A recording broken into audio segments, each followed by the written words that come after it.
Faz tempo que eu queria tirar uma foto numa casinha dessa.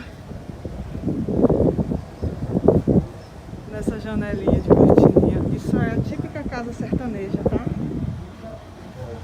Muito comum a gente ver essas casinhas aí nas estradas quando a gente passa pelo sertão.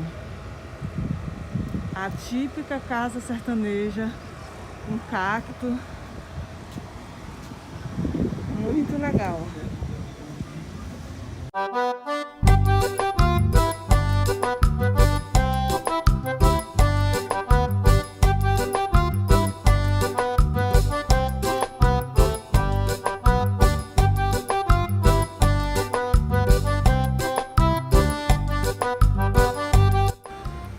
Eu cheguei bem cedo, não tem ninguém ainda, o pessoal do catamarã tá chegando agora. Olha a janelinha. Ali o Rio São Francisco, ó. Catamarã chegando. E aqui todas as peças. Olha essa janelinha. A casa é bem baixinha, gente. Se eu encostar aqui na ponta, eu bato minha cabeça. Cadeiras que pertenceram a Pedro e Durval de Cândido. Durval de Cândido, coiteiro. Durval Rosa, coiteiro de Lampião. Virgulino Ferreira da Silva, Lampião. Maria Gomes de Oliveira, Maria Bonita. E aqui, ó, todo o pessoal que fizeram parte do bando de Lampião. Lampião e familiares. Volante e coiteiro pousando para fotografia. Por isso que Dadá.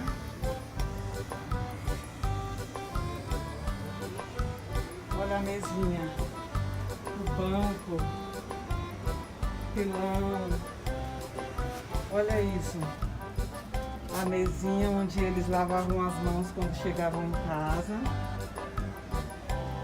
Gente, que maravilha. Eu era louco, tinha muita vontade. Olha o armário. A cristaleirazinha. E aqui o quarto.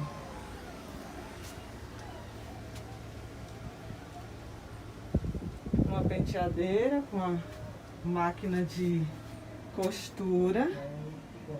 A janelinha. Não sente na rede, por favor. Isso é um museu, praticamente. Bem baixinho, gente. A casa bem baixinha.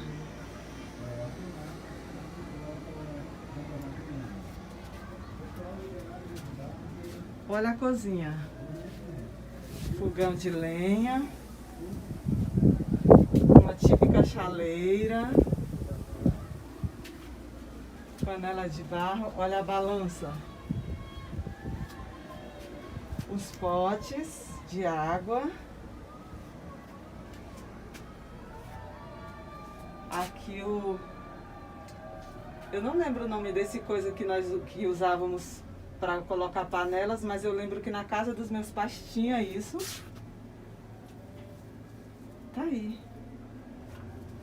Com toda a exclusividade, só para nós, que só temos nós aqui. Vamos ver, visto de trás, a lavanderia. E aí, ó. Que maravilha. Isso aqui você encontra aqui no restaurante Angico. Incrível, gente. Eu estou feliz em poder estar mostrando isso para vocês.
Pessoal, sejam muito bem-vindos à verdadeira Rota do Cangaço. Eu estou descabelada, mas não importa. Eu estou muito emocionada de estar vivendo isso e poder mostrar para vocês. Acompanhem tudo, toda a história de fato como aconteceu, tá? Diretamente aqui do estado de Sergipe. Vou dar um giro para vocês verem onde nós estamos.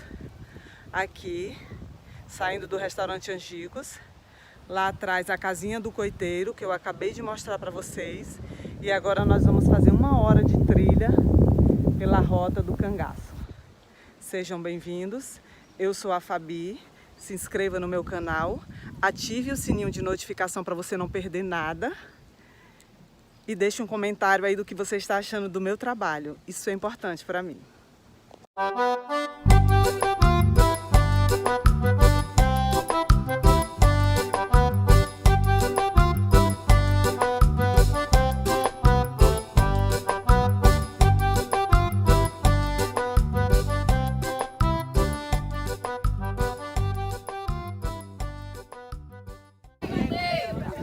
Pessoal, esse local aqui tem 90 metros de altitude ao nível do mar. É conhecido como Alto das Perdidas ou Alto das Umburanas. Aqui onde aconteceu a divisão das volantes. As volantes elas eram 48 componentes, 3 comandavam, um era o tenente João Bezerra, o segundo era o sargento Aniceto Rodrigues e o terceiro era o aspirante Francisco Ferreira de Melo. O tenente seguiu em frente, o sargento foi à direita e o aspirante foi à esquerda. Só que na hora de combater o bando Lampião, dizem que o sargento Aniceto Rodrigues se perdeu no mato, outros dizem que ele teve medo, não quis combater.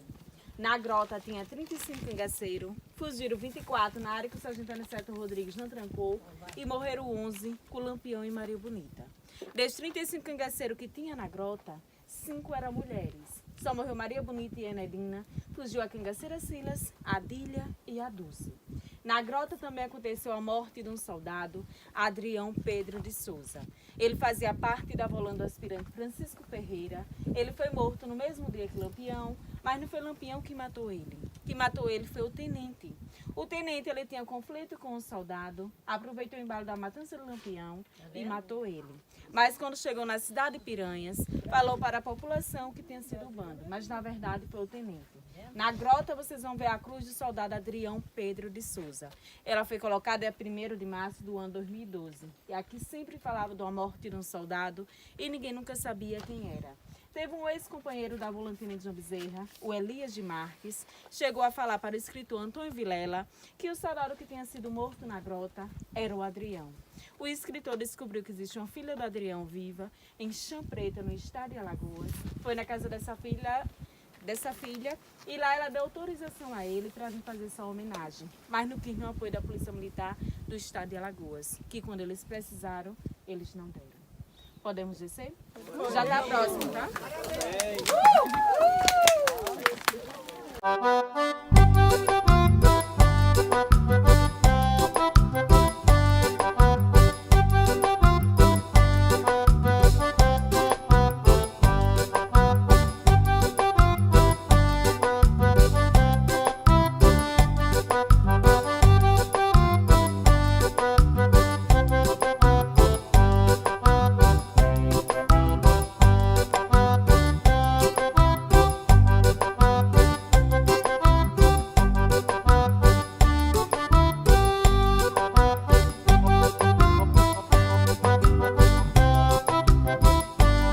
Lembrando, gente, que o passeio pode ser feito saindo de Piranhas, Alagoas, mas nós estamos no estado de Sergipe e também pode ser feito saindo de Canidé de São Francisco, que é em Sergipe. Então, você tem várias opções para conhecer essa história aqui do tão conhecido cangaceiro Lampião.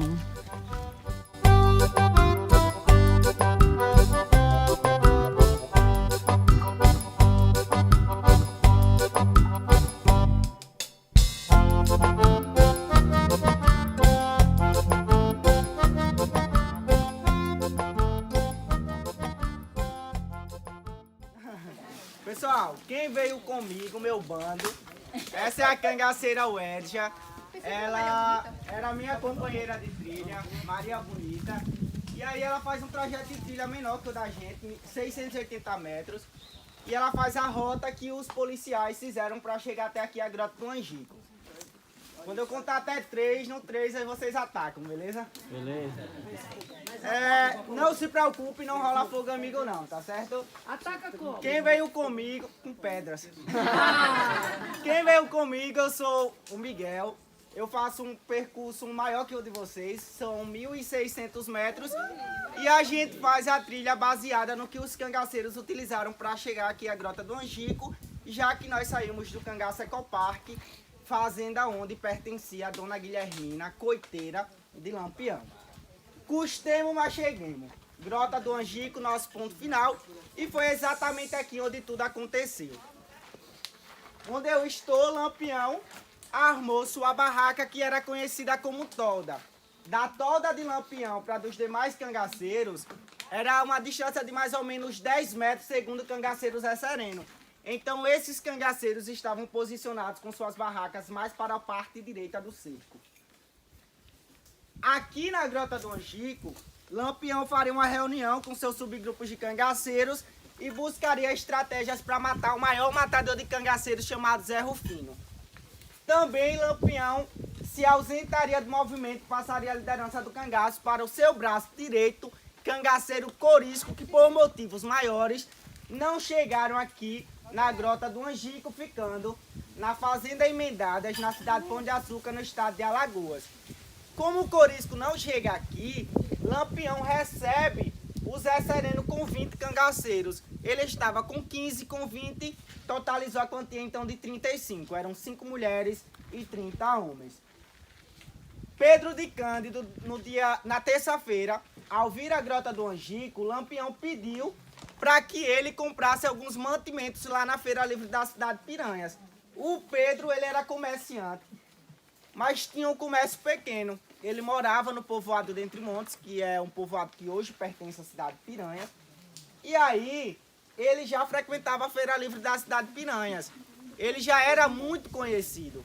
E então, cidade pequena, todo mundo se conhece. E aí o Pedro de Cândido se dirige à feira. Quando ele se dirigiu até a feira para comprar os mantimentos para os cangaceiros, isso na quarta-feira, no dia 27 de julho de 1938, ele simplesmente exagerou na quantidade que estava a comprar. Compra muito além do que era acostumado. Aí gera uma desconfiança por parte da população. Porque é aquela velha história. Cidade pequena é tudo pequeno, menos a língua do povo. Porque qualquer movimentação estranha já é motivo de falatório. Pedro, pobre, pequeno comerciante, então gera essa desconfiança e é no momento em que entra em cena o coiteiro, que nós chamamos de coiteiro coitado. Coiteiro coitado é aquele que não tem partido, não sabe de que lado fica. Ora está do lado dos cangaceiros, ora está do lado das volantes. Joca Bernardo, coiteiro do Corisco, que tem inveja do coiteiro de Lampião, que é o Pedro de Cândido. Apesar dos dois serem compadres. Então ele junta uma coisa com a outra. Além do Joca Bernardo ser perdidamente apaixonado pela amante do Pedro de Cândido. Aí ele juntou uma coisa com a outra. Raiva, ciúmes e inveja. Joca Bernardo se dirige até a delegacia da cidade de Piranhas, fala para o sargento Aniceto Rodrigues que fosse até a feira e apertasse Pedro, porque Pedro saberia exatamente onde estava Lampião e seus companheiros. Sargento Aniceto Rodrigues, sem perda de tempo, se dirige até a feira, vê a movimentação do Pedro e percebe que havia algo estranho na quantidade que ele estava a comprar.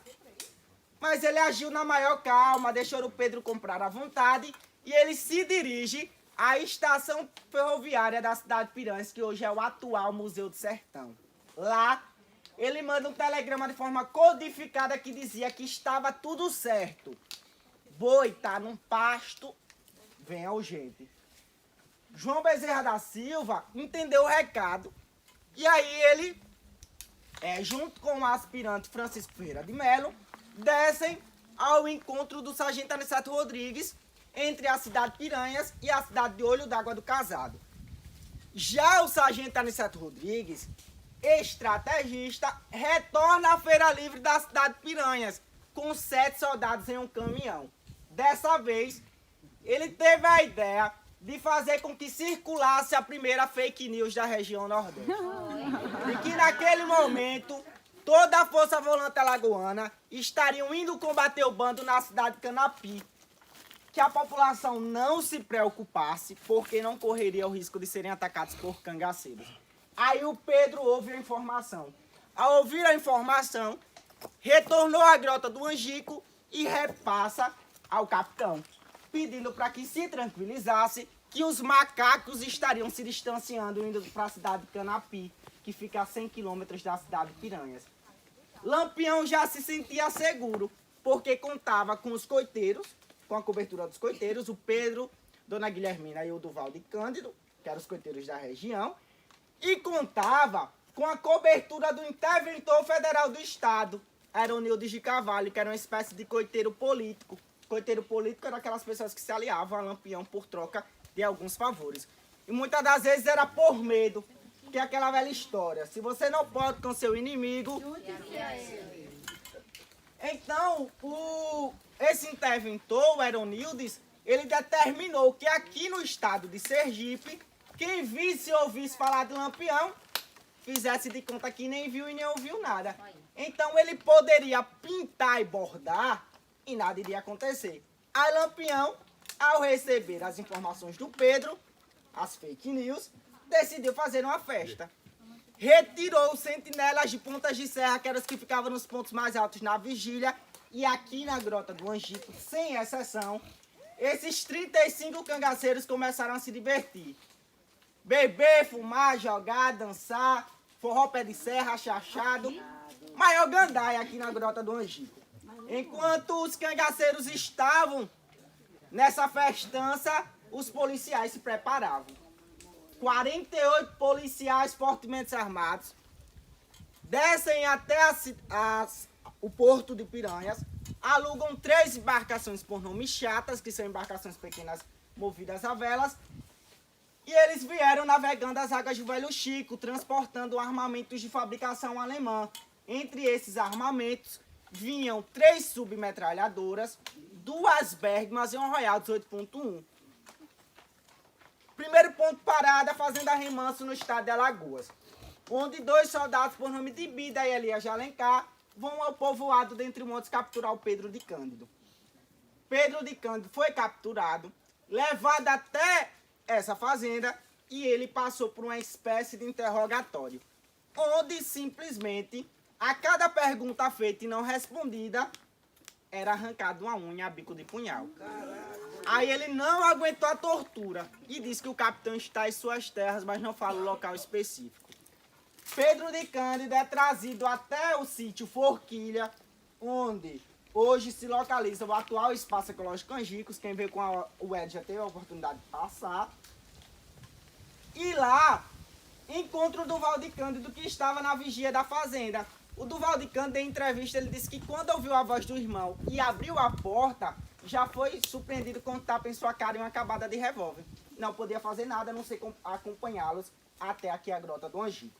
Por um trajeto de trilha de 680 metros, em meio à vegetação fechada, demorando cerca de 3 a 4 horas para chegarem até aqui a Grota do Angico. À noite, esses 48 policiais vêm ao encontro do capitão e os seus companheiros. No ponto mais alto, chamado Alto das Perdidas, é no momento em que eles percebem e ouvem o barulho que os cangaceiros estavam fazendo aqui na Grota do Angico. Então a estratégia seria cercá-los e atacar ao amanhecer, porque pegariam eles de surpresa e ressacados devido à festa. João Bezerra da Silva divide a Força Volante em 3 partes, onde essa região ficou responsável por fechar o sargento Aniceto Rodrigues, região central João Bezerra da Silva e região esquerda, quem veio comigo teve a oportunidade de passar no Poço do Tamanduá, fica o aspirante Francisco Ferreira de Melo. Posicionados, cangaceiros estão cercados E o ataque só se deu no dia seguinte, 28 de julho de 1938. Houve uma falha no cerco. Sargento Aniceto Rodrigues, por medo, quis se perder em meio à vegetação e deixa essa região aberta. Segundo o cangaceiro Candinheiro, ele disse que nunca viu Lampião tão feliz quanto naquele dia. Parecia que ele estava prevendo o que viria a acontecer.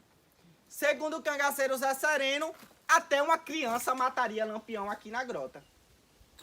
Por coincidência, cangaceira auxilia em entrevista ao Jô Soares ao programa 11h30. Ela disse que saiu para fumar com a Maria Bonita em Duas Pedras, num ponto mais alto, no momento em que vê luzes de lanterna. E ela avisa para Maria. Maria do Capitão, Maria Bonita. E aí a Maria Bonita desconversa, dizendo que se tratava de luzes de vagalumes, que não se preocupasse porque era comum na região. E provavelmente foi o momento exato onde os policiais eles chegam para se dividir. Se elas tivessem avisado, provavelmente nada disso teria acontecido. Talvez os sinais foram enviados, passaram por desapercebidos e tudo coopera para que vocês estivessem hoje aqui. Agora, por quê? Agora, nós, por exemplo, nós estávamos até há pouco no estado de Alagoas, mas aqui está dizendo que é Sergipe, aqui já é Sergipe? O Rio São Francisco Rio São Francisco. faz a divisa dos dois estados. Ah, é. Vocês vieram de Piranhas para o estado de Sergipe. Sim.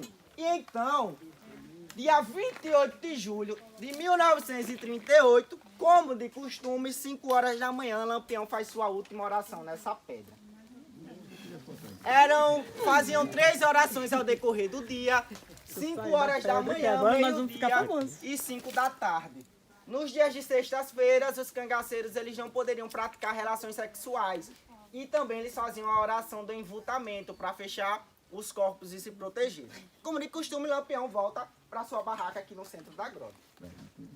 Ao retornar, alguns cangaceiros já estavam fazendo suas tarefas do dia a dia. É no momento em que o cangaceiro, por nome de Amoroso, ele vai ao poço do Tamanduá encher os cantis de água.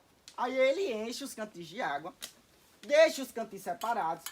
Era manhã de inverno, muita neblina, dificultou a vida dos policiais quanto a dos cangaceiros.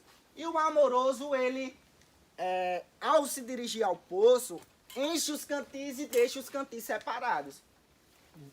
Quando ele deixa os cantis separados, ele sai para urinar. E ao sair para urinar, o Amoroso, ele urina em cima da cabeça de um soldado.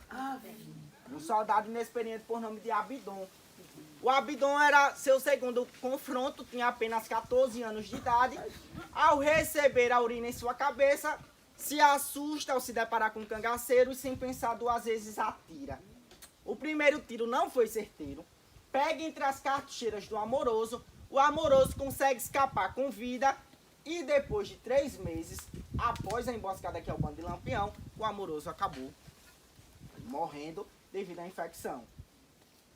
Para ser mais específico, às 5h15 da manhã, quando o Lampião ouve o primeiro tiro vindo do poço Tamanduá, ele em sua barraca sai para ver o que estava acontecendo, totalmente despreparado. Nessa direção aqui, licença.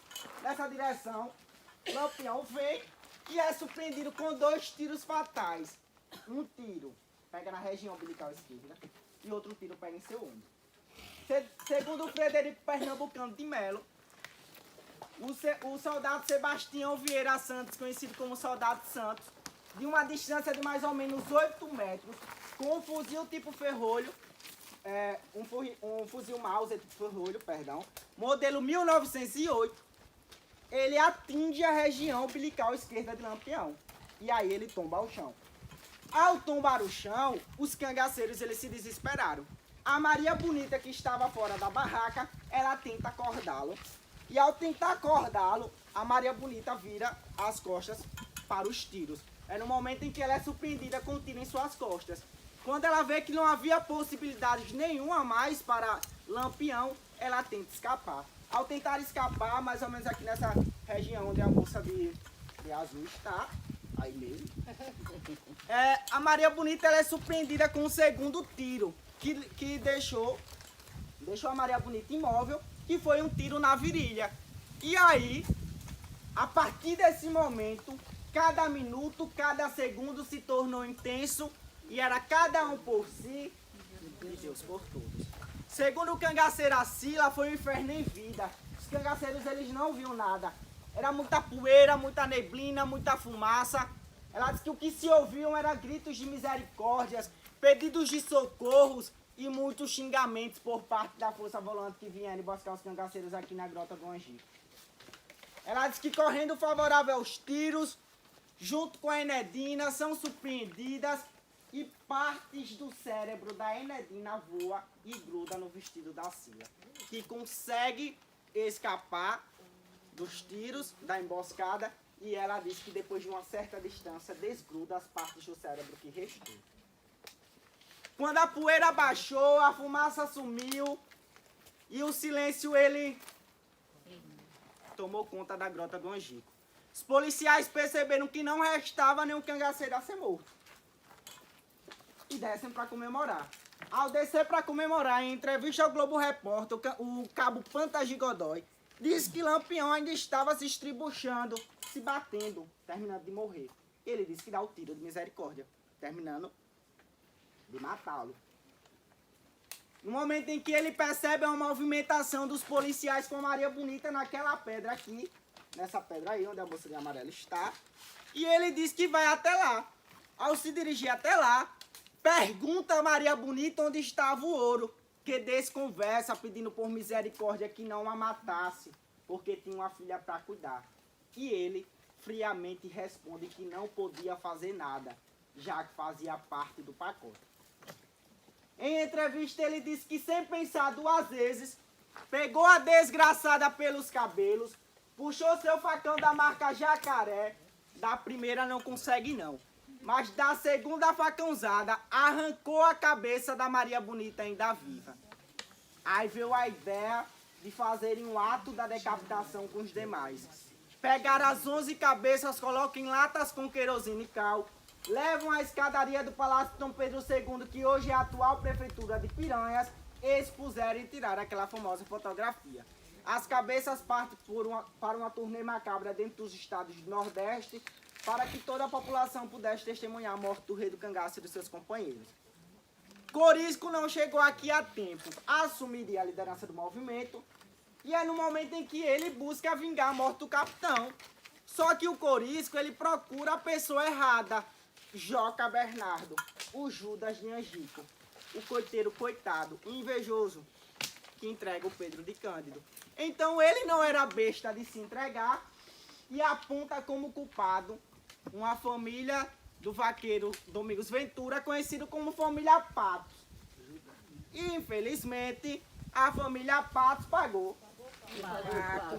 Corisco se dirige até lá, mata 6 pessoas inocentes, decapita, pega essas 6 pessoas, coloca em cestos e manda por um menino de 14 anos em um jumento para a cidade de Pedras, que hoje é atual do governo do estado de Alagoas.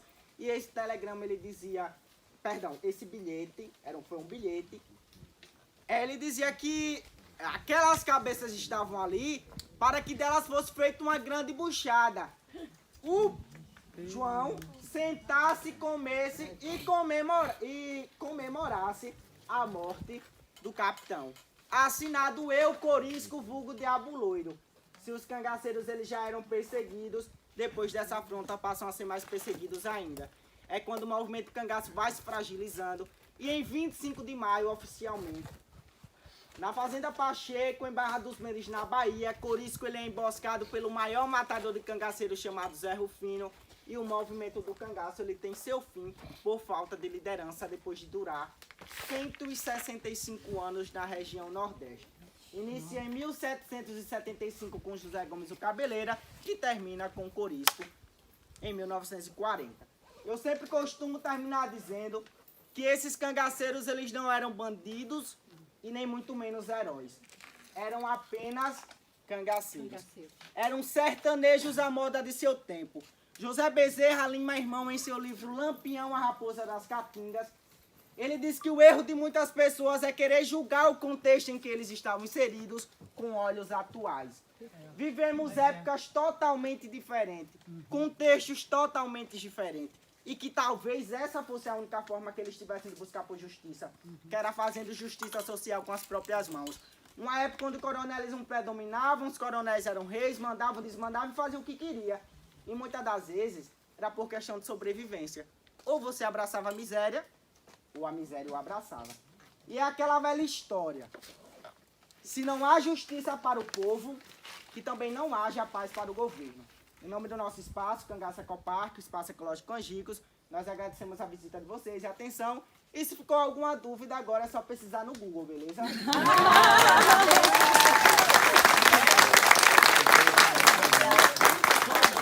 bom. Aí, pessoal, a história completa para vocês.